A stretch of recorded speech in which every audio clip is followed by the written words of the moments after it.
कृष्ण हरे हरे हरे राम राम राम हरे हरे हरे कृष्ण कृष्ण कृष्ण हरे हरे हरे राम राम राम हरे हरे हरे कृष्ण कृष्ण कृष्ण हरे हरे हरे राम राम राम हरे हरे हरे कृष्ण कृष्ण कृष्ण हरे हरे हरे राम राम राम हरे हरे हरे कृष्ण कृष्ण कृष्ण हरे हरे हरे राम राम राम हरे हरे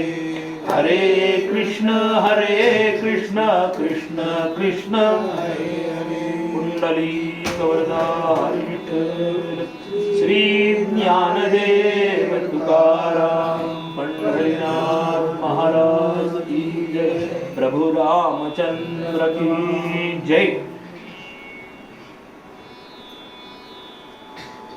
या रामनवमीच्या उत्साहानिमित्त 4 दिवसामध्ये समर्थ रामदास स्वामी लिखित भीमरूपी मारुती स्तोत्राचा 4 प्रवचनाच्या माध्यमातून आपण चिंतन करण्याचा प्रयत्न करणार। समर्थ चरित्राचा भाग जर आपण बघितला किंवा समर्थ चरित्राचं जर चिंतन केलं तर समर्थांनी दासबोध लिहिला, मनाचे श्लोक लिहिले, त्याच पद्धतीनं मारुतीची 11 स्तोत्र समर्थांनी लिहिलेली। त्यातलं सगळ्यात जर महत्वाचं कोणतं असेल तर ते भीमरूपी हे स्तोत्र आहे। जर याचं चिंतन केलं आपण तर समर्थ चरित्राचा विचार केल्याशिवाय आपण ह्याच्याकडे जाऊ शकत नाही, त्याच्याकडे वळू शकत नाही। ज्या वेळेला राणूबाईंची स्वारी त्या समर्थांच्या म्हणजे नारायणाच्या मागे लागली की तू लग्न कर आता, आणि ज्या वेळेला लग्नाला त्यांनी सांगितलं की मी लग्नाला तयार आहे, कारण राणूबाईंनी त्यांना सांगितलं होतं की तू बोहल्यावर उभा राहा, आणि हे शब्द ऐकल्यानंतर समर्थांनी सांगितलं की मी यासाठी तयार आहे, आणि समर्थांची स्वारी बोहल्यावर उभा राहिली। अक्षदा सुरू झालेल्या, सगळं वर पक्षाच्या पद्धतीनं सगळी कार्य सुरू झालेली, सगळे विधी झालेले, आणि लग्नासाठी नवरा आणि नवरी उभा राहिली। एक एक अक्षदा सुरू आहे। शेवटची अक्षदा सुरू झाली, आली लग्न घटी समीप नवरा, घेवोनिया वाघरा, गृह्योब्दी मधी परक पूजन करा, अंतपटाते धरा, दृष्ट्वा दृष्ट वधूवरा न करता, दोघे करावी उभी, वाजंत्री बहुगलबला न करणे, अंतःपटाते धरा, सुमंगल सावधान। समर्थांनी नारायणाने तो फक्त शब्द ऐकला, सावधान। आणि या एवढ्या असलेल्या लोकांच्या मध्ये की ज्या ठिकाणी ही सगळी दोन्ही बाजूची वराडी जमलेली आहेत, नातेवाईक जमलेले आहेत, आणि यामध्ये समर्थांनी नारायणांनी तिथनं उडी मारली, आणि कोणताही विचार न करताना हा धावत नारायण निघालेला। पळतोय, बरंच अंतर पळून गेलेलं, गावाच्या बाहेर बसलेला, रामरायाची उपासना चालू केलेली, रामरायाची स्वारी प्रगट झाली, आणि त्यांनी स्वतः त्यांना तो ज्ञानोपदेश दिला। तिथनं समर्थांची स्वारी निघाली टाकळीला। टाकळीला समर्थांची स्वारी आली, आणि त्या ठिकाणी पहिल्यांदा जर कुणाचं दर्शन झालं असेल तर मारुतराजाचं दर्शन झालं, कारण त्यावेळेला त्या ठिकाणी त्यांनी 13 कोटी श्रीराम जय राम जय जय राम या मंत्राचं पुरस्चरण करायला सुरुवात केली। नदीमध्ये उभा राहावं टाकळीमध्ये, नाशिकच्या ठिकाणी, आणि त्या ठिकाणी पुरस्चरण करत असताना कमरे एवढ्या पाण्यामध्ये समर्थांची स्वारी, नारायणाची स्वारी उभा राहायची। प्रत्यक्ष रामरायांना अनुग्रह दिलेला, कारण ह्यांच्या घराण्याची जर आपण परंपरा बघितली तर ह्यांच्या घराण्यामध्ये अनेक वर्ष अनेक पिढ्या रामोपासना होती। श्रेष्ठ गंगाधरांना सुद्धा रामरायांना अनुग्रह दिलेला होता। त्याच पद्धतीनं तशाच पद्धतीनं स्वतः रामरायांनी समर्थांना नारायणाला अनुग्रह दिलेला. त्या साधनेमध्ये तदाकार व्हायला सुरुवात केलेली आहे. पुरश्चरणाला सुरुवात झालेली. श्रीराम जय राम जय जय राम हा 13 कोटी जप पूर्ण करायचा होता. त्यामुळे सकाळी पहाटे पासून समर्थांची नारायणाची स्वारी भल्या पहाटे उठावं, स्वतःच अंधिक आवरावं आणि बरोबर 6 वाजता पाण्यामध्ये जाऊन उभारावं. सूर्यनारायणाची स्वारी डोक्यावर येत नाही तोपर्यंत हा नारायण त्या ठिकाणी उभा राहिलेला असायचा. पुरश्चरण करत आतनं सगळं अंग पांढरं पडलेलं, मासे चावतायत, पण कोणताही विचार न करताना नारायणाची स्वारी ह्या चिंतनामध्ये उभा राहिली. त्यानंतर वेगवेगळ्या ग्रंथांचं वाचन करावं आणि हे सगळं करत असताना एक वानर त्यांच्या बरोबरीनं कायम राहायचं. हे काय करतायत, कसं राहतायत, काय पद्धतीनं करतायत, हे सगळं ते वानर बघत होतं. आणि ज्या वेळेला हे पुरश्चरण पूर्ण व्हायची वेळ आली त्यावेळेला त्या वानरांना स्वतःचं रूप प्रगट केलं आणि त्यावेळेला विशाल काय असं रूप समर्थांना दाखवलं. ते म्हणजे मारुतराजाचं स्वतःचं स्वरूप. मारुतराजांना हनुमंताच्या स्वरूपामध्ये मारुतराजांची स्वारी त्यांच्या समोर प्रगट झाली. विचार केला तर एक स्वयंप्रकाशित असणारा हा वानर म्हणजे हनुमंत आणि दुसरा आत्मप्रकाशित असणारे समर्थ रामदास, नारायणाची स्वारी, अशा ह्या दोघांचं एकमेकांशी हृदय एकत्र व्हायला लागले.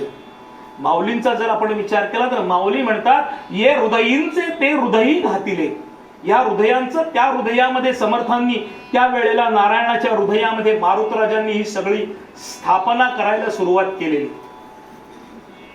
वर्णन करताना पुढे त्यांनी असं सांगितलेलं आहे की कशा पद्धतीनं करत होता तर एक बिंब होतं आणि एक प्रतिबिंब होतं. एका बिंबातून दुसऱ्या प्रतिबिंबामध्ये हा असणारा चिंतनाचा भाग सुरू झालेला. नारायणाचं जे शरीर होतं त्यातला प्रत्येक कण आणि कण हा रामस्वरूप झालेला होता. नवे नवे प्रत्येक मनाचा कण तृप्तावलेला होता. त्या प्रत्येक मनाच्या कणामध्ये फक्त आणि फक्त रामरायाचं चिंतन होतं. प्रभू रामरायाचा विषय होता आणि हा मारुतराजांना त्यावेळेला दर्शन दिलं आणि दोघांनी गळाभेट घेतलेली आणि आपलं सगळं रिद्गत मारुतराजांनी समर्थांना समर्पित केलेलं. त्यावेळेला आपल्याला एकंदर 4 वाणी शास्त्रांना सांगितलेलं आहे. परा, पश्यंती, मध्यमा आणि वैखरी. आपण जी आता वाणी वाचतो म्हणतो ती वैखरीनं बोलतो, म्हणजे आपण फक्त गळ्यापासून बोलतो. समर्थ वर्णन करताना म्हणतात आपल्याला त्याच्या पुढे जाऊन बोलायचं आहे.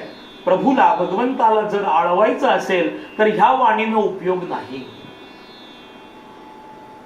नामदेवरायांची स्वारी एका ठिकाणी वर्णन करताना म्हणते परे होवोनी परते घर तेथे राहू निरंतर अवधी सत्ता आली आता नाम याचा खेचर दाखा. नामदेवरायांची स्वारी वर्णन करताना म्हणते परेच्याही पलीकडे जाऊन भगवंताचं चिंतन करायचंय. एका अभंगामध्ये संत वर्णन करताना म्हणतात वैखरी नाम आळवावे स्वरूपी ध्यान लावावे तुरिया ज्योत जागबावी उन्मनी समाधी लावावी श्रीरामाच्या भजनी पूजनी कुळ उद्धरावे वैखरी नाम आळवावे. आम्ही वैखरी नाव घेतो पण त्या वैखरीच्याही पलीकडे ज्या 4 वाणी आम्हाला सांगितलेल्या आहेत त्या परावाणीतून समर्थांची स्वारी स्फूर्तीनं बोलायला सुरुवात करते. आवेगानंच ती परावाणी समर्थांच्या साठी धावत आली आणि त्या वाणीनं हनुमंताच्या एकनिष्ठ असणाऱ्या भक्ताच्या शब्दामध्ये सामावत शब्दबद्ध असणारे श्लोक बाहेर पडायला सुरुवात झाली की जीवाचा जिव्हाळा असावा असा हा हनुमंत. समर्थांचे अंतःकरण भाव विभोर झालेले, डोळ्यातून आनंदाश्रू धारा वाहत आहेत. कारण कसं आहे प्रभूची स्वारी कधीही आपल्याला एकदम दर्शन देत नाही. प्रभूचं दर्शन द्यायचं शास्त्र सुद्धा वेगळं आहे. दर्शन शास्त्र ह्या पुस्तकामध्ये या चरित्रामध्ये वर्णन करत असताना शास्त्र सांगतं की कधीही प्रभूची स्वारी एकदम आम्हाला दर्शन देत नाही आणि दर्शन देताना चरणाचं दर्शन तर प्रभूची स्वारी कधीही देत नाही. कुणीही कितीही जरी म्हणलं की मला प्रभूचे चरण दिसले, भगवंताची स्वारी चरणानं दर्शन देत नाही. मुक्ताबाई एका अभंगामध्ये वर्णन करताना म्हणतात की आम्हाला पहिल्यांदा दर्शन कशाचं होतं तर आम्हाला पहिल्यांदा दर्शन कळसाचं होतं. मुक्ताबाई एका अभंगामध्ये वर्णन करताना म्हणतात, पूजा करता देऊळ उडाले पर्यट सद्गुरु राया रे, चिंचेच्या पानावर देऊळ रचिले आधी कळस मग पाया रे. पहिल्यांदा आम्हाला कळसाचं दर्शन होतं. म्हणून ज्या वेळेला वारीमध्ये लोक भरपूर असतात त्यावेळेला आम्ही म्हणत असतो की आपण कळसाचं दर्शन घेऊया आणि परत येऊया. हा बाहेरचा कळस दिसणं अत्यंत सोपं आहे, पण आम्हाला जो ज्ञानाचा कळस प्राप्त करायचा आहे त्यासाठी संतांचा आशीर्वाद असणं, संतांचा आमच्यावरती कृपा दृष्टी असणं अत्यंत महत्वाचं आहे. आता कृपा दृष्टी म्हणल्यानंतर आम्ही जाताना सुद्धा म्हणत असतो महाराज कृपा असू द्या. एवढी सवंगही संत कृपा करायला तयार नाहीत. माऊली वर्णन करताना म्हणते की कृपेसाठी समोर येण्याची आवश्यकता नाही, नुसत्या डोळ्यांना जरी बघितलं कृपा कटाक्षे निहाळले आपुल्या पदी बैसवी. माऊलीची स्वारी वर्णन करताना म्हणते नुसत्या डोळ्यातून ज्या पद्धतीनं कासवाची पिल्ल समोर येतात त्यावेळेला ती त्या डोळ्यातून त्यांना सगळं अंजन देत असते, त्या पद्धतीनं संत आम्हाला डोळ्यामधून आम्हाला ज्ञान द्यायला तयार आहेत. आणि आमची परावाणी जी आम्हाला भगवंतापर्यंत घेऊन जाणारी वाणी आहे ती त्या पद्धतीनं आमची जागृत करत असतात, आम्हाला त्यापर्यंत घेऊन जातात आणि आमच्या हृदयामध्ये त्याचं चिंतन करायला सुरुवात करत असतात. म्हणून संतांच्या कृपेला अनन्य साधारण समज. म्हणून आम्हाला जर परमार्थामध्ये कोणतीही गोष्ट जर साध्य करायची असेल जीवनामध्ये तर आम्हाला विश्वास पाहिजे आणि त्यासाठी चांगल्या गुरुची आवश्यकता. साधे भगवी वस्त्र परिधान करणारे आम्हाला अनेक भेटतील, खांद्यावरती पताका घेतलेली आहे, गळ्यात माळा घातलेल्या आहेत, कपाळावरती गंध लावलेला आहे, म्हणजे ते गुरु होतील का, ते संत होतील का, ह्याचं चिंतन करणं अत्यंत गरजेचं. कारण समर्थांनी या सगळ्या गोष्टीचा विचार केलेला आहे आणि मग त्यांना समर्थांना ह्या गोष्टी स्फुरण पावलेल्या आहेत की त्यांना हिंदवी स्वराज्य घडवायचं होतं, की जे आता सुद्धा आम्हाला आवश्यक आहे आणि ते करण्याचं काम समर्थांनी त्या वेळेपासून चालू ठेवलं. म्हणून समर्थांचं चरित्र सुद्धा वाचनीय आहे, आचरणीय आहे आणि वंदनीय आहे. अशा या सगळ्या गोष्टींचा जर आम्ही विचार केला आणि बघण्याचा प्रयत्न केला तर ह्या परावाणीच्या माध्यमातून समर्थांच्या असलेल्या डोळ्यामध्ये आनंदाश्रू सुरू झाले. कारण समर्थांना प्रभूचं दर्शन व्हायला सुरुवात झालेली. हा रामभक्त आहे, रामाचा दासानुदास आहे. जर आम्ही नवविधा भक्तीचा विचार केला तर त्या नवविधा भक्तीमध्ये आम्हाला अनेक नऊ भक्ती ज्या सांगितलेल्या आहेत त्यामध्ये सर्वात महत्वाची जर भक्ती कोणती असेल तर ती दास्य भक्ती सांगितलेली आहे. नवविधा भक्तीचं जर आम्ही चिंतन करण्याचा प्रयत्न केला तर शास्त्र सांगतं श्रवणम कीर्तनम विष्णुस्मरणम पादसेवनम अर्चनम वंदनम दास्य सख्य आणि आत्मनिवेदन ही सातवी भक्ती आहे. दास्य भक्ती की जी मारुतराजांनी केलेली आहे. आम्हाला करता येणार नाही का? उत्तर आम्हाला निश्चितपणाने ते चिंतन करता येऊ शकतं, कारण आमच्या देहामध्ये हा मारुती आहे. मारुती म्हणजे काय तर मारुती म्हणजे मरुत या संस्कृत शब्दाचा अपभ्रंश झालेला हा शब्द आहे. मरुत म्हणजे वारा. विचार करा, आमच्या देहामध्ये जर वारा नसेल तर आम्हाला घरात ठेवून घेतील का? या देहातला प्राणरूपी वारा जो आहे तोच म्हणजे प्रभू रामराय आणि तोच म्हणजे मारुत राजाचा अवतार आहे. मारुती आहे तो आमच्या देहामध्ये आहे, म्हणून आमच्या देहाला किंमत आहे. मग ह्या मारुतीला जाणून घ्यायचं होतं. समर्थांची स्वारी त्या मारुतीनं समोर प्रत्यक्ष मारुतराजाची स्वारी समोर प्रगट झालेली. दोघांनी एकमेकांना आलिंगन दिलेलं आणि ते आलिंगन एवढं भाव विभोर करणारं होतं. ज्या पद्धतीनं भगवान कृष्णाला त्या गोपींच्या गोपाळांच्या मध्ये गेल्यानंतर त्याच्या डोळ्यातून आपोआप आनंदाश्रू निर्माण होत होते, आनंदाश्रू बाहेर पडायचे. असं त्या गोपाळांनी आणि गोपींनी भगवंताला काय दिलेलं होतं तर भगवंताला फक्त प्रेम लक्षणा भक्ती दिलेली होती. भगवंताला कशाचीच अपेक्षा नाही महाराज. भगवंतानं आज मितीपर्यंत आपल्याकडे कोणत्याही गोष्टीची याचना केलेली नाही, कोणतीही गोष्ट मागितलेली नाही. न मागता भगवंताची स्वारी आम्हाला द्यायला तयार आहे. पण कर्म करत असताना किंवा कोणतंही कार्य करत असताना फलाची अपेक्षा न धरताना आम्ही जर कार्य केलं तर भगवंताची स्वारी 2 हाताने आम्हाला द्यायला तयार आहे. आपण जर चिंतन केलं तर आमची झोळीच मुळात फाटकी आहे. भगवंताची स्वारी द्यायला तयार आहे, पण आम्ही आमच्या झोळीमध्ये किती साठवायचं आणि काय मागून घ्यायचं हे आम्हाला संतांच्याकडनं, गुरूंच्याकडनं कळणार आहे. म्हणून माऊली म्हणते, जाणतेनी गुरु भजिजे तेणे कृतकार्य होईजे, जैसे मूळ सिंचने शाखा पल्लव संतोष. अहो त्यासाठी संतांच्याकडे जाणून जायचंय, संतांना ओळखून जायचंय. आम्ही काय करतो? आम्ही संतांच्याकडे जात नाही. संत काय चमत्कार करतात ते चमत्कार बघण्यासाठी जातो. संत चमत्कार करत नाहीत. तुकाराम महाराज वर्णन करताना म्हणतात, ही तो गारुड्याची विद्या ईश म्हणू नये सद्विद्या. ही म्हणले गारुड्याची विद्या आहे, कुणीही हे कार्य करू शकतं. म्हणजे तो संत होईल का? तो संत नाही, तो बैरागी आहे.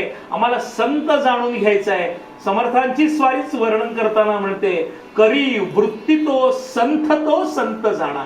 जो स्वतःची वृत्ती भगवंताच्या ठिकाणी स्थिर करतो त्याला संत म्हणलेलं आहे.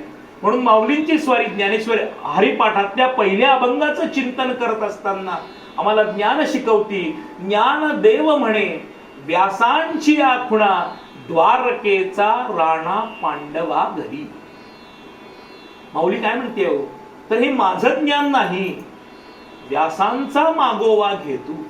व्यासांनी जे लिहून ठेवलं, व्यासोच्चिष्टम जगत सर्वम असं जे व्यासांनी लिहून ठेवलं त्याचा मागोवा घेत आद्य शंकराचार्यांनी ज्यावरती भाष्य केलं त्या सगळ्याचा आधार घेत मी तुम्हाला सांगतो की हा कृष्ण अर्जुनाच्या ठिकाणी म्हणजे या पांडवांच्या ठिकाणी राहिला.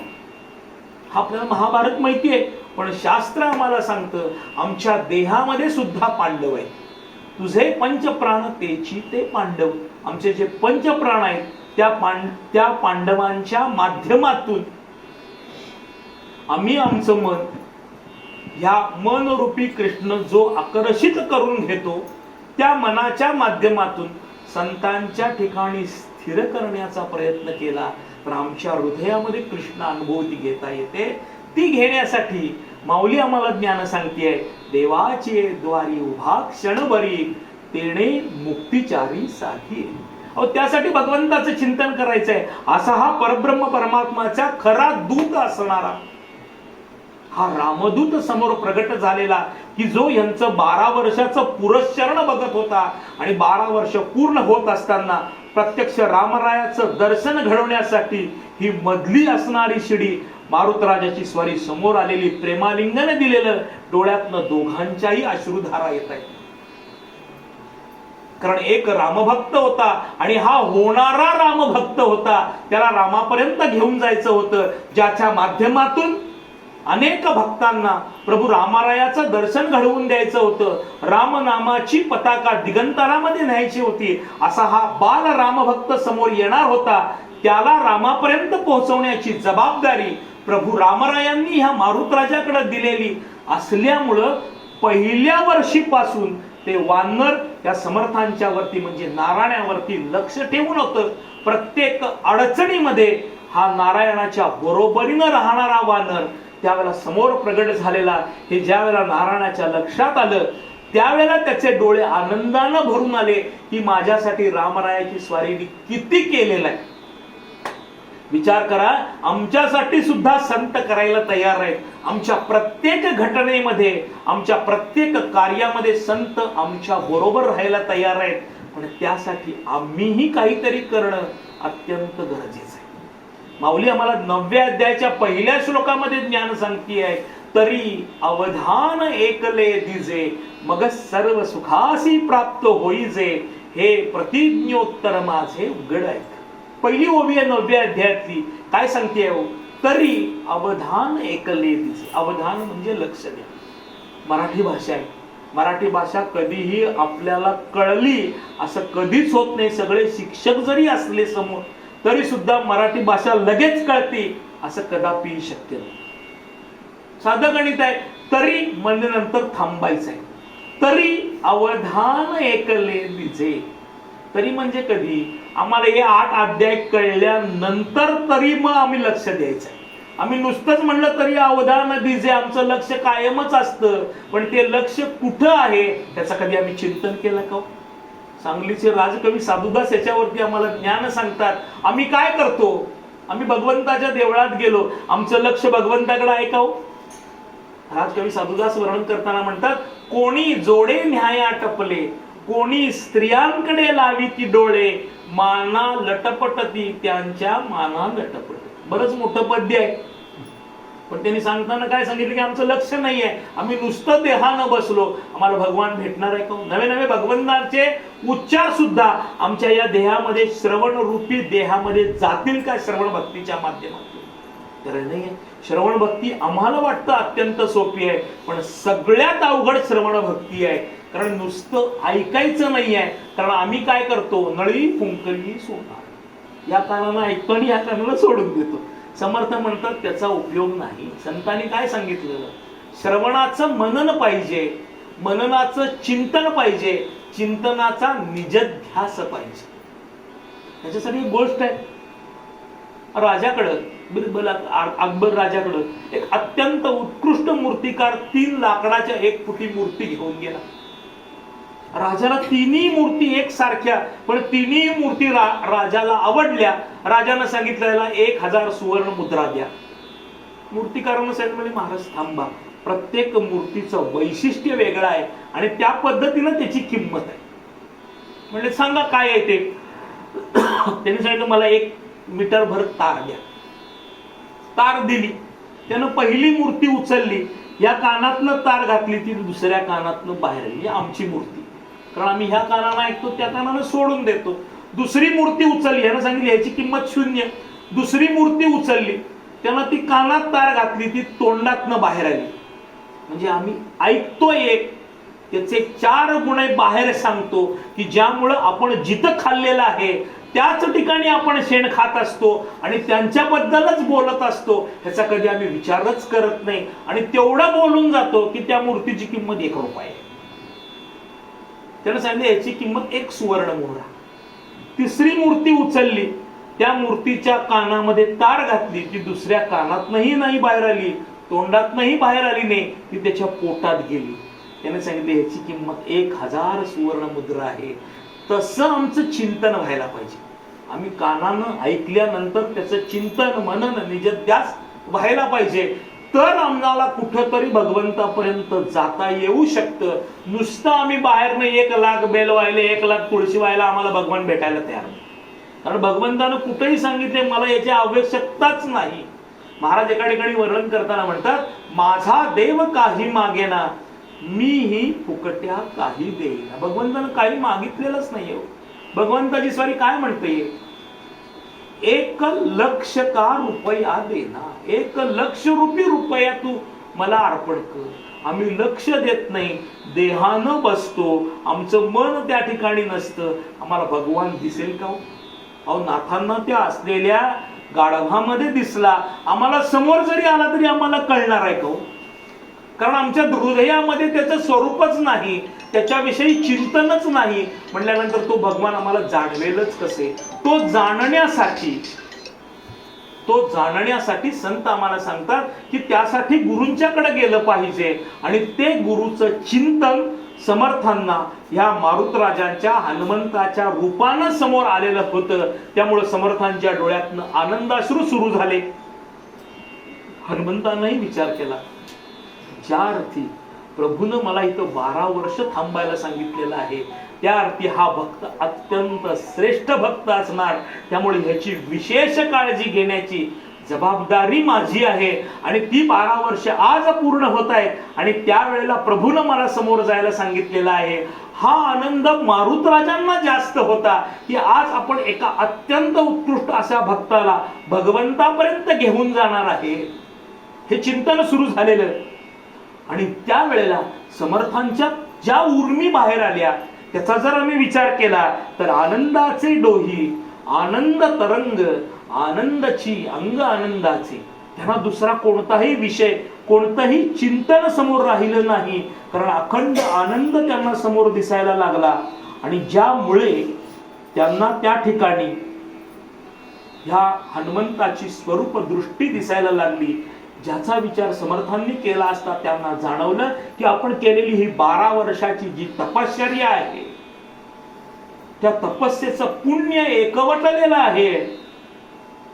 आणि ह्या मनाच्या गाभाऱ्यामध्ये, भावस्पर्शी हृदयामध्ये ज्या मनाला भावनेची फुंकर घातली असताना मन पुलकित होतं, असं हे मन की जे भगवंताच्या स्वरूपानं होणाऱ्या आनंदानं एकदम प्रसन्न झालेलं आहे, अशा या मनाला एक उर्मी निर्माण झाली. आणि ह्या मनामध्ये अत्यंत टपोरे असणारे मोती निर्माण झाले की जे शब्दानं समर्थांच्या उत्स्फूर्त बाहेर आले.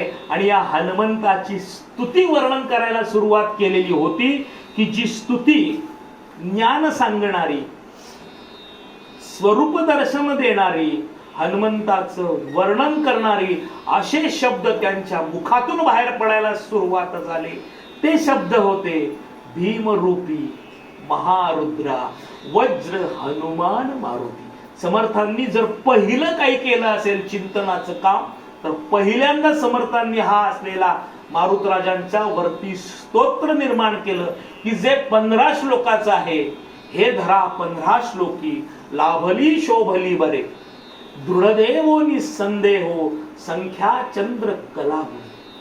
समर्थांनी त्यावेळेला आपल्या मुखातून शब्द बाहेर काढायला सुरुवात केली की ज्या पहिल्या 13 श्लोकामध्ये समर्थांनी या मारुतराजाच्या स्वरूपाचं वर्णन केलं, मारुतराजाच्या अंतःकरणाचं वर्णन केलं. आणि मग समर्थांनी राहिलेल्या श्लोकामध्ये प्रभू रामरायाची स्तुती गायलेली आहे आणि नंतर त्याची फलश्रुती सांगितलेली आहे. असं या भीमरूपीचं निर्मिती कार्य झालं की जे आम्हाला पुढं स्वतः प्रत्यक्ष हनुमंताची स्वारी म्हणते. जर याचं चिंतन दिवसातून 11 वेळेला केलं तर कोणतीही शक्ती आमच्यावरती प्रयोग करू शकत नाही, कोणतीही दुष्ट चक्र आमच्यापर्यंत येत नाही, आमच्या हातून घडणारं अशुभ कार्य सुद्धा घडू शकत नाही.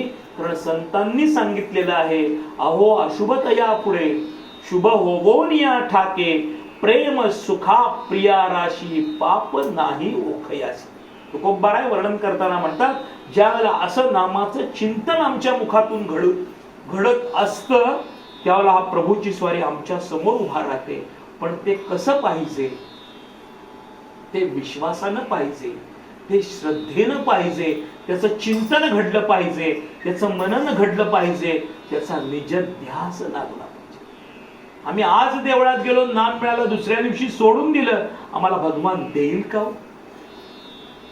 परमार्थामध्ये जर कशाला महत्व असेल तर नित्य नियमाला महत्व आहे. म्हणून तुकोबारा एका ठिकाणी वर्णन करताना म्हणतात, नित्य नियम नामी ते प्राणी दुर्लभ, लक्ष्मी वल्लभ तया जवळी देख भक्तिभावे उभा, स्वानंदाचा गाभा तया दिसे रूप अंगुष्ठ प्रमाण. समर्थ तुकोबारांनी दर्शनशास्त्राचं पण वर्णन पुढे केलेलं आहे की जे आम्हाला दर्शन घडू शकतं, कधी घडणार तर ज्या वेळेला आम्ही भगवंताकडे ही झोळी घेऊन मागणी करायला जाणार.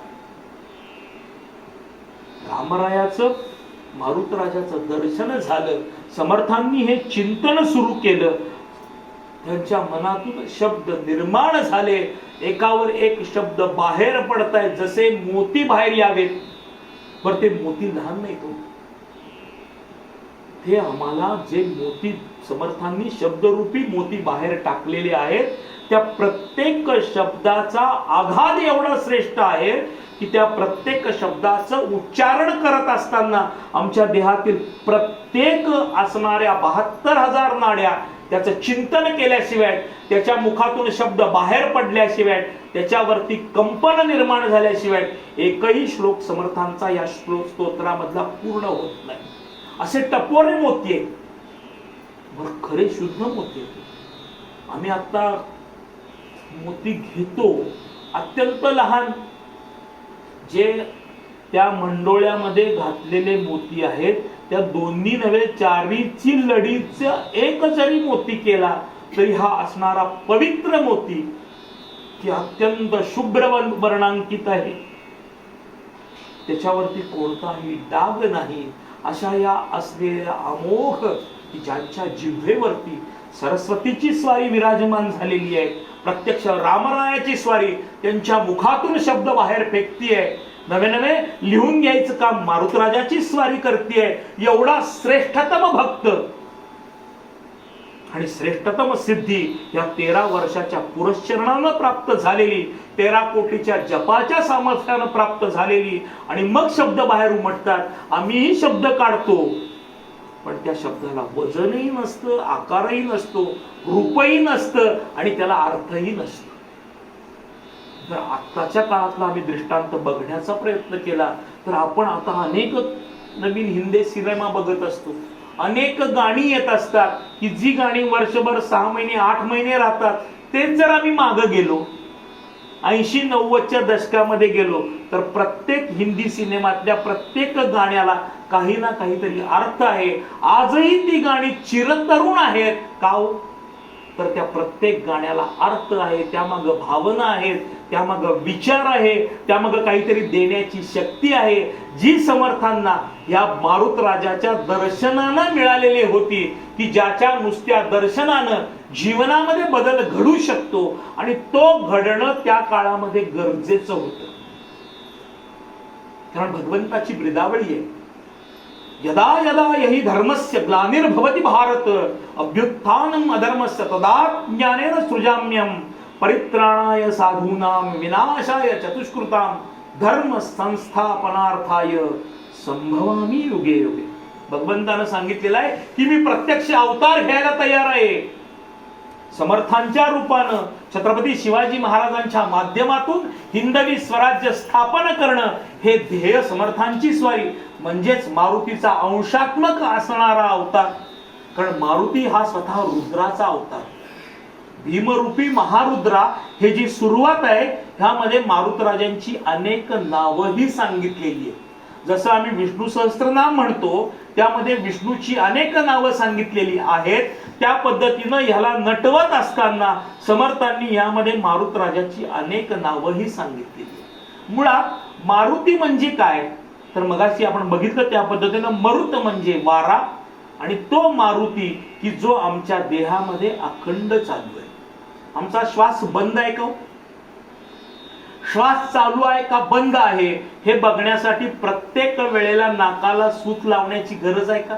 आम्ही चाललेलो असू, बसलेलो असू, बोलत असू, जेवण करत असू, झोपलेलो असू, अगदी आम्ही रात्री झोपायला गेलो, सगळ्या टीव्हीच्या चॅनल्स बंद झाले संपून, मग आम्ही झोपायला गेलो, आम्ही बघितलं कॉट मध्ये वरती झोपल्यानंतर बेड स्विचचा बटन बंद केलं, लाईट बंद झाला. असं काही भगवंतानं आम्हाला बटन दिलेलं आहे का हो की शरीरातला हा भाता बंद व्हावा? समजा बंद झाला, सकाळपर्यंत कॉटवर ठेवतात का हो? उचला उचला प्राणी भूमीभार झाला म्हणजे याला इथनं लगेच घेऊन जावा म्हणून आम्हाला तिथनं लगेच हलवतात. पण तो चालू आहे का नाही हे बघण्यासाठी आम्हाला कोणत्याही मीटरची गरज नाही. त्या पद्धतीनं जर हा अखंड भाता चालू आहे, सद्गुरू तात्यासाहेब महाराज एका ठिकाणी वर्णन करताना म्हणतात ते ह्या श्वासाला हंसाची उपमा दिलेली आहे. हंसावरती राम बैसुनी चालिले हो पुढती, हंस कसा मग उड्डाण करीतो खाली आणि वरती, खाली येता सवे उडत असे कोण जाणे गती, प्राणी निजला तरी हंस हा न सोडी निजस्थिती. आम्ही कोणत्याही अवस्थेमध्ये असलो तरी आमचा हा श्वासोश्वास चालू आहे, तर आम्हाला तेवढ्या वेळेला भगवंताचं चिंतन करता येईल. समर्थांची स्वारी दासबोधामध्ये सांगत असताना म्हणते की मनुष्य दिवसाकाठी 21,600 वेळेला श्वासोश्वास करतो, म्हणजे कमीत कमी आम्हाला 21,600 वेळेला भगवंताचं चिंतन करता येईल. प्रत्येकानं आपल्या मनाशी विचार करायचा आहे, आम्ही आमची जिव्हा इतरांची टकळी लावण्यासाठी दिवसामध्ये किती तास खर्च करतो? बर, कुठेही माऊलींनी आम्हाला असं सांगितलेलं नाही की तू 24 तास मला दे, दे तुझा आई मोटके निमिष भरी. एक निमिष माझ्या भगवंतासाठी पुरेसा आहे. हरिपाठातही भगवंत माऊलींची स्वारी सांगते, देवाची द्वारी उभा क्षण भरी. एक क्षण पुरेसा आहे. एक क्षण म्हणजे किती वेळ, तर डोळ्याची पाती उघडून बंद करायला जेवढा वेळ लागतो तेवढ्या वेळामध्ये एक क्षण पुरेसा आहे. पण तो क्षण कसा पाहिजे जर आम्ही बघितलं तर तुकोबाराय वर्णन करताना म्हणतात, तो जो क्षण आहे तो शरीर, मन आणि बुद्धी ह्या तिन्हीचं एकत्रीकरण होऊन व्हायला पाहिजे. की ज्याला कुंडलिनी शास्त्रामध्ये वर्णन करत असताना क्षमदी म्हणलेलं आहे. शरीर, मन आणि बुद्धी ह्या तिन्हीचं एकत्रीकरण होणं गरजेचं आहे. आम्ही दिवसभर माळ ओढली, आमच्या हा पदरामध्ये काय मिळणार आहे? रंगनाथ स्वामी समर्थांचे शिष्य वर्णन करताना सांगतात की एक आजीबाई जपाला बसलेले आहे. लहान कुटुंब, 4 जणांचं कुटुंब, आजीबाई, त्यांचा मुलगा, त्यांची सून आणि नातू, असं 4 जणांचं कुटुंब. पूर्वीच्या काळचं घर आहे. पुढं आहे पडवी, मध्ये त्याच्यानंतर एक खोली, नंतर माजघर, मग स्वयंपाकघर आणि मागचं परसदार. बरं, त्यावेळेला असं वास्तुशास्त्र नव्हतं की एका रेषेमध्ये 3 दरवाजे येऊ नयेत. एका ह्याच्यामध्ये 3 दरवाजे होते. त्या आजींची स्वारी, हा मुलगा कामाला गेला आजींचा की 9-10 वाजता डबा घेऊन कामाला जायचा. या आजी बरोबर बसायच्या, हुशार आजी, त्या इतक्या व्यवस्थित बसायच्या की त्या धड पडवीमध्ये काय चाललंय, रस्त्यानं कोण जाते, सुनबाई आत काय करते हे बघण्यासाठी माझघराच्या दरवाजामध्ये बसायच्या. 9वारी साडी नेसलेली असायची, हातामध्ये माळ घेतलेली आहे. रंगनाथ स्वामी वर्णन करताना म्हणतात, आजी जपासी बैसली माळ ओच्यात घेतली. ओच्यामध्ये माळ घेतलेली आहे. एक एक मणी पुढे सरकवतीये. मेरुमणी आला की एक चिंचुका काढून बाजूला ठेवते. असं करत करत 10 वाजल्यापासून चाललेलं. 11, 11:15 पर्यंत 25-30 चिंचुके काढून झालेले. 11, 11:15 वाजलेले. उन्हाळ्याचे दिवस, 42 टेम्परेचर झालेलं. आजी सुनबाईंना म्हणते, अगं बंड्या बाहेर खेळतोय, 11:30 वाजले, ऊन मी म्हणतय. तोपर्यंत मग मेरुमणी आला, चिंचुका काढून बाजूला ठेवला. असं करत करत करत दिवसभरामध्ये 100 चिंचुके गोळा झाले. रंगनाथ स्वामी प्रश्न करतात, तिला पुण्य किती मिळालं? कारण लक्ष नाही, आम्हाला लक्ष द्यायचं आहे, लक्ष व्हायचं नाही. भगवंतानं कुठेही लक्षाची मागणी केलेली नाही. फक्त भगवंताला आमचं हृदय पाहिजे, आमचं मन पाहिजे, आमचं चित्त पाहिजे. तेवढं सोडून आम्ही सगळं द्यायला तयार आहे. माऊली काय म्हणते, तू मन हे मीची करी, माझी भजनी प्रेमधरी, सर्वत्र नमस्कारी मज एकांती. तुझं मन मला अर्पण कर. बाकी भगवंतानं काही मागितलेलं नाही. एक वेळ सगळं देता येईल, पण मन देणं अत्यंत अवघड आहे, अशक्य नाही. कारण शास्त्र आम्हाला सांगतं, प्रयत्ने वाळूचे कण रगडिता तेलही गळे. प्रयत्न करणं आमचं कर्तव्य आहे. आम्ही प्रयत्न न करताना असेल माझा हरी तर देईल खाटल्यावरी, भगवंताची स्वारी आम्हाला कदापि काही द्यायला तयार नाही. आम्ही जर प्रयत्न केले, मग प्रयत्न करायचे म्हणजे काय करायचे? हरिमुखे म्हणा, हरिमुखे म्हणा, पुण्याची गणना कोण करी. मुखानं भगवंताचं चिंतन पाहिजे, की जे अत्यंत सोप्या शब्दामध्ये समर्थांनी 13 कोटी जपसंख्या पूर्ण करून आम्हाला दाखवून दिलं, की जर 13 कोटी जपसंख्या पूर्ण करण्याचा आम्ही सलग प्रयत्न केला, पण तो त्याच विश्वासानं, त्याच श्रद्धेनं व्हायला पाहिजे. कारण भगवंताची स्वारी प्रत्येक मिनिटाला आमची परीक्षा घेत असते. सगळ्यांना जर आम्ही वर घेण्याचा प्रयत्न केला भगवंतानं, तर वर जागा पुरणार नाही. इथं आता 145 कोटी झाली, तिथं तर किती जणांना घेणार तो? एक साधा मजेशीर दृष्टांत आहे. एक जण गेला वरती, यमराजानं त्याला प्रश्न केला, आपण तर स्वर्गही बघितलेला नाही, नरकही बघितलेला नाही. त्या असलेल्या साधक तो व्यक्ती वर गेली. यमराजानं प्रश्न केला, तुला स्वर्गात जायचंय की नरकात जायचंय? तू कुठेही गेलास तर तुला 2 वर्ष काढायचे, नरकामध्ये 3 आणि स्वर्गामध्ये 2. काय करणार? त्यानं विचार केला, नंतर त्रास होण्यापेक्षा आत्ताच त्रास करून घेऊ. त्यानं सांगितलं, मी नरकात जाणार आहे. त्यानं दरवाजा उघडला. 2 दरवाजे होते, मध्ये मोकळा पॅसेज, त्यामध्ये यमराजांचं आसन, त्याला पुढे उभा केलेलं. त्यांनी सांगितलं, उजव्या हाताला जा, तू नरकात जाशील. दरवाजा उघडलेला. त्यानं पाय बाहेर ठेवला सगळीकडे हिरवळ भरलेली आहे, अनेक फुलांचे ताटवे आहेत, अनेक कारंजे आहेत, वेगवेगळे महाल आहेत. एक एक एक एक एक एक पायरी सरकत तू बघतोय की ह्याला वाटलं ह्याला आपण नरक म्हणायचा, की जे सुख आपल्याला पृथ्वी तलावरती लाभलं नाही. अशा अनेक नद्या आहेत, ओढे आहेत, पाणी आहे, कारंजे आहेत, वेगवेगळे पक्षी त्या ठिकाणी गाणं म्हणतायत, वेगवेगळ्या ठिकाणी नृत्य चाललंय, काही कला चालू आहेत, वेगवेगळे अत्यंत उत्कृष्ट असे महाल आहेत की जे आपल्याला बघायलाही मिळणार नाहीत. त्यामध्ये अनेक लोक वास्तव्य करतायत. असा हा बघत पुढे निघालेला. तोपर्यंत समोरून 2 जण आले. त्याने विचारलं नवीन आला का? हो म्हणले नवीन आलो. त्याने विचारलं नाव काय? त्यानं नाव सांगितलं. त्याबरोबर त्यांनी सांगितलं हो मगाशी आम्हाला सांगितलेलं होतं की आज तुमच्या खोलीमध्ये ह्याला तुम्ही 2 वर्ष ठेवून घ्यायचं.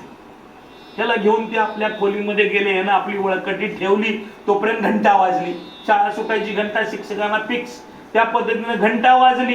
त्याबरोबर त्या दोघांनी सांगितलं की जेवायची वेळ झाली, चला आपण जेवायला जाऊया. भल्या मोठ्या असलेल्या भोजनगृहामध्ये सगळे आलेले. बरं त्यावेळेला टेबल खुर्च्याची सोय केलेली, टेबल मांडलेली, अगदी स्टीलची चकचकीत टेबल, शेजारी खुर्च्या आहेत, दोन्ही बाजूला 10च्या पटीमध्ये ही टेबल ठेवलेली. 100-200 जण एका वेळेला एका रांगेत बसतील अशी सगळी सिद्धता झालेली. बरं चांदीचं ताट आहे, चांदीचं भांड, चांदीचा तांब्या, 5 वाट्या ठेवलेल्या आहेत, पंचपक्वान्न वाढून तयार आहेत. पण आता हात घालणार तेवढ्यात सेवक आले. त्यांनी सांगितलं म्हणले असं जेवायचं नाही म्हणले, प्रत्येकाच्या हाताला म्हणले आम्ही एक चमचा बांधणार. बरं तो चमचा म्हणजे आत्तासारखा नव्हता हो, आपली जी पळी असते मोठी अशी 1-1.25 फुटाची पळी, ती पळी म्हणले आम्ही तुमच्या हाताला बांधणार. थोडक्यात आपला डाव. त्यांनी तो बांधला की ज्याचं कड ह्याच्या वरती येत होती, हाताला बांधलेला सगळ्यांच्या. आणि त्यांनी सांगितलं म्हणले आता जेवण सुरू करा. पण म्हणले एक गट आहे, एकही शीत ताटातलं खाली पडलं नाही पाहिजे. जेवढी शीत खाली पडतील तेवढे तुम्हाला फटके बसतील. त्यानं हा नवीन त्यानं प्रयत्न केला घास उचलायचा, पण काय होतं ते सगळं खाली पडत होतं. त्याचं 2 वर्षामध्ये जवळपास 25 किलो वजन कमी झालं. कारण जेवणच नाही, काय जेवणार हा? कारण हातानं दररोज हेच काम. हात असा वळवायला येणं शक्य नाही, कारण इथं वळणारच कसं? हाताला संपूर्ण पट्टी बांधलेली. 3 वर्षे ह्यानं काढली. शेवटी यमराजानं सांगितलं तुझे आता हे संपलेलं आहे, आजपासून तू स्वर्गात जायचं. तिकडचा दरवाजा उघडला, हा स्वर्गात गेला. तिकडच्या सारखं अगदी हुबेहूब सगळं तिकडं होतं. सगळं त्या पद्धतीनं महाल. यानं विचार केला ते स्वर्गापेक्षा सगळं असून पण जेवायला मिळालं नाही. तिकडं तसं गेला, सगळं झालं. तिकडं जेवायची वेळ झाली, टेबल मांडलेली, पंचपक्वान्न होतं, हाताला पट्टी बांधली, सगळी जण आत गेली. आता हा म्हणला परत ह्याला धडकी भरली, आता जेवायचं कसं? पण ज्या वेळेला सगळी जमली त्यावेळेला समोरच्यांना सांगितलं म्हणलं हे बघ एक काम कर, माझ्या ताटामध्ये तुझा हात घाल आणि तो चमचा माझ्या तोंडात घाल, आणि मी माझ्या ताटात तुझ्या ताटातला चमचा तुला भरवतो. की दोघांचाही आनंदानं जेवण झालं. तोच अनुभव हित होता. पण एकमेकांनी एकमेकाला घास भरून तो स्वर्ग स्वरूप करून घेतला. तद्वत संत आम्हाला मुखामध्ये घास भरायला तयार आहे. समर्थांनी आमच्या मुखामध्ये या मारुतीरायांच्या स्तोत्राच्या माध्यमातून घास आणून ठेवला. पण तो घास भक्षण करणं आमचं कर्तव्य.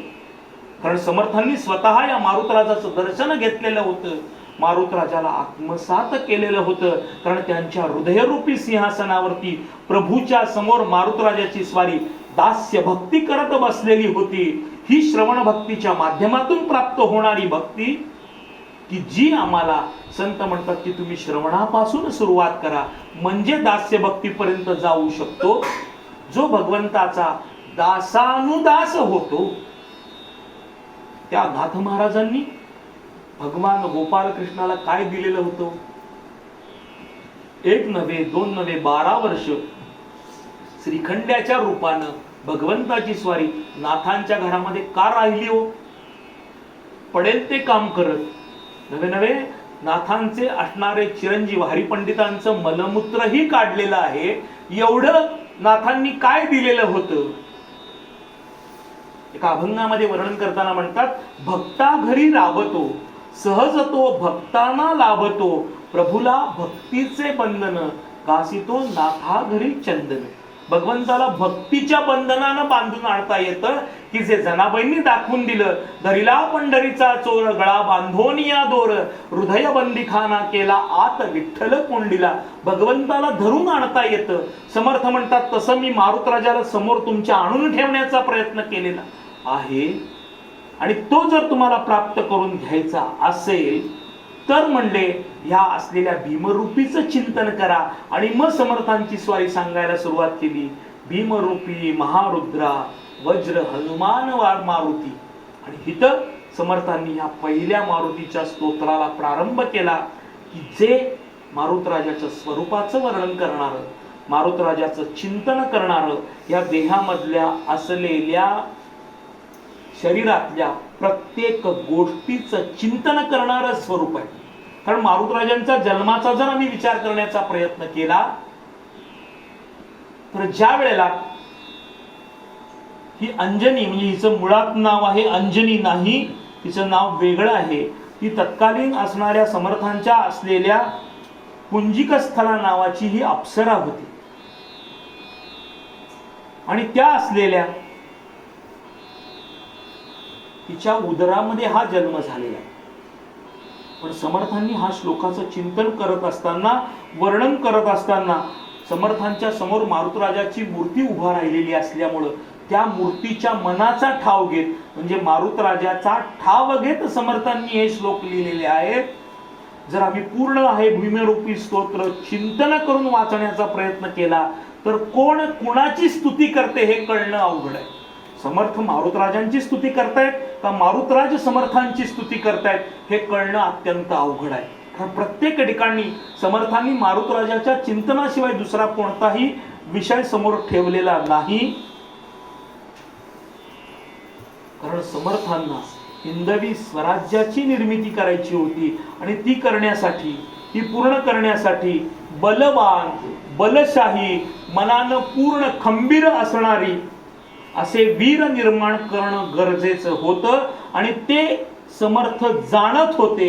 आणि त्यासाठी प्रत्येकातल्या चित्तवृत्ती जागृत करणं, जाज्वल्य निर्माण करणं, आपल्या स्वराज्याविषयी, आपल्या भूमातेविषयी प्रेम उत्पन्न करणं हे अत्यंत गरजेचं होतं. म्हणून समर्थांनी त्या चिंतनाचा प्रयत्न केला. कारण भीमरूपी ही आम्हाला अत्यंत ऊर्जा देणारं स्तोत्र आहे. प्रत्येक शब्दाचा आपण सुरुवातीला बघितलं, त्याच्या प्रत्येक शब्दावरती जर आम्ही जोर दिला, प्रत्येक शब्दाचा विचार केला तर त्यातून आम्हाला आपोआप पॉझिटिव्ह एनर्जी निर्माण होते की जी आम्हाला आमच्या कर्णत्यामध्ये एका ठिकाणी शब्द आहे. कारण मारुतराजाची स्वारी कशी आहे हो, तर शक्ती संपन्न आहे, बलशाली आहे आणि त्याचबरोबरीनं बुद्धिमतां वरिष्ठम, बुद्धीची दैवता आहे आणि त्याही पेक्षा सर्वश्रेष्ठ आहे. ही उपासना नव चैतन्य निर्माण करू शकते. म्हणून समर्थांनी शक्ती उपासना केलेली. दररोज समर्थांची स्वारी जोर बैठका करत होती, सूर्य नमस्कार घालत होती. मारुतराजाची स्थापना समर्थांनी 1100 मठाच्या माध्यमातून केली. कशासाठी केली तर समर्थांना जगामध्ये नवे नवे लोकांच्या मध्ये चैतन्य निर्माण करायचं होतं.